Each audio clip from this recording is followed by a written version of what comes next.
વાવોલમાં road રસ્તાની સમસ્યા જોવા મળી હતી। વાવોલના લોકો ત્રાહિમામ પોકારી ઉઠ્યા હતા। ત્યાંના લોકો દ્વારા અનેકવાર તંત્રને રજૂઆત કરવામાં આવી હતી, તેમ છતાં પણ તંત્ર દ્વારા હંમેશા આંખ આડા કાન કરવામાં આવ્યા હતા।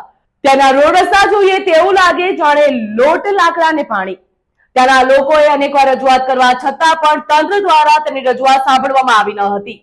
ત્યારે ત્યાંના લોકો દ્વારા TV17 ગુજરાતીનો સંપર્ક કરવામાં આવ્યો હતો। TV17 ગુજરાતી ત્યાં ઘટના સ્થળે ગઈ હતી, પરિસ્થિતિનો તાગ મેળવ્યો હતો।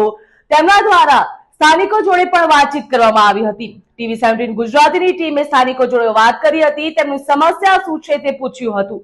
હાલ TV17 ગુજરાતીના અહેવાલની અસર જોવા મળી રહી છે। વાવોલમાં રોડ રસ્તાની કામગીરી શરૂ કરી દેવામાં આવી છે। વાવોલમાં હાલ RCC ના રોડ બનાવવાની કામગીરી શરૂ કરવામાં આવી। TV17 ગુજરાતી દ્વારા કોર્પોરેટરનો સંપર્ક કરવામાં આવ્યો હતો। કોર્પોરેટર દ્વારા પણ ત્યાં પરિસ્થિતિનો તાગ મેળવવામાં આવ્યો। ત્યારબાદ તેમના દ્વારા કહેવામાં આવ્યું કે હાલ કામગીરી શરૂ કરવામાં આવે। વાવોલના લોકો પાણીની સમસ્યાથી પણ તંગ આવી ગયા હતા। તેની ગટર લાઈન પણ બરોબર કરવામાં આવી ન હતી, તેની મરમ્મતમાં અભાવ જોવા મળ્યો હતો। તેવી અનેક પ્રકારની રજૂઆત TV17 ગુજરાતીને કરી હતી। TV17 ગુજરાતીએ પરિસ્થિતિનો તાગ મેળવ્યો હતો, ત્યારે તમામ પ્રકારની આ રજૂઆત તંત્રને કરવામાં આવી હતી। હાલ તંત્ર દ્વારા કામગીરી પણ શરૂ કરી દેવામાં આવી છે।